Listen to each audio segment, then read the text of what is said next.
نیوز پریس چینل لیدونکو سلام، وخت مو په خیر. ستړي مشئ، پام وکړئ تازه لاندو مهمو خبرونو ته. حقانی وایي د افغانستان اسلامي امارت پر نوم او لوګو د پاسپورت د ویش خبر حقیقت نه لري. د پاسپورت ریاست د افغانستان اسلامي امارت په نوم او لوګو د پاسپورتونو د ویش بهیر پیلېدو خبر رد کړی دی.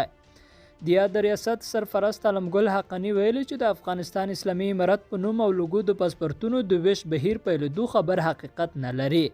د یادونه ده چې تر دې مخکې یو شمېر رسنیو د یاد ریاست د مسؤلینو له قوله راپور ورکړی و چې سار له سبا څخه به په کابل او نورو ولایتونو کې د افغانستان اسلامي امارت په نوم او لوګو د پاسپورتونو د ویش بهیر پیل شي.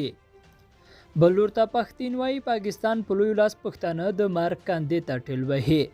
د پښتون ژغورنې غورځنګ مشر منظور پښتين په کوټه کې وی احتجاجي ناستې ته په خبرو کې یو ځل بیا پر پاکستاني ریاست توندې نیوکې کړې دي.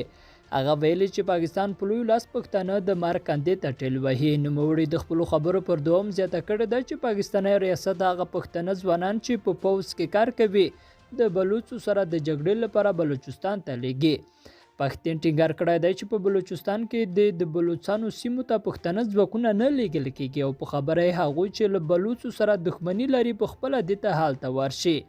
دا جلسه چې د علي وزیر او د پښتون ژغورنې غورځنګ د نورو زنداني غړو لپاره رابلل شوې وه، پښتون ورته په خپله وینا کې د غرض د افغانستان په اړه هم څرګندونه کړې دي او څرګنده کړې ده چې د نړۍ د زورورو د ناسمو پرېکړو له امله افغانستان له تباهۍ سره مخ دی. پښتون ویلي چې پاکستان هم په داسې حال کې د افغانانو پر مخ خپلې دروازې وتړلې چې هلته د خلکو باغونو حاصلات کړي وو. د په خبره د پاکستان له لاسه د افغانانو میوې خرابې شوې دي او سخت مالي تاوان یې کړی دی. پښتون ټینګار کړی دی چې پاکستان له پښتنو سره دښمني لري او لا هم ورسره د مور میرې چلند نه دی پرېښی. هغه زیاته کړې ده چې پښتانه به یو کوي او د دوی د راپاڅېدو یوازینی هدف همدا د پښتنو یووالی او ازادي ده. آریانا افغان هوایي شرکت سعودي عربستان ته ځانګړې الوتنې پیلوي. آریانا افغان هوایي شرکت وايي سعودي عربستان ته د ډسمبر له 4 ځانګړې الوتنې پیلوي. لیدونکو له غوږ نیونې مننه، ښې چارې.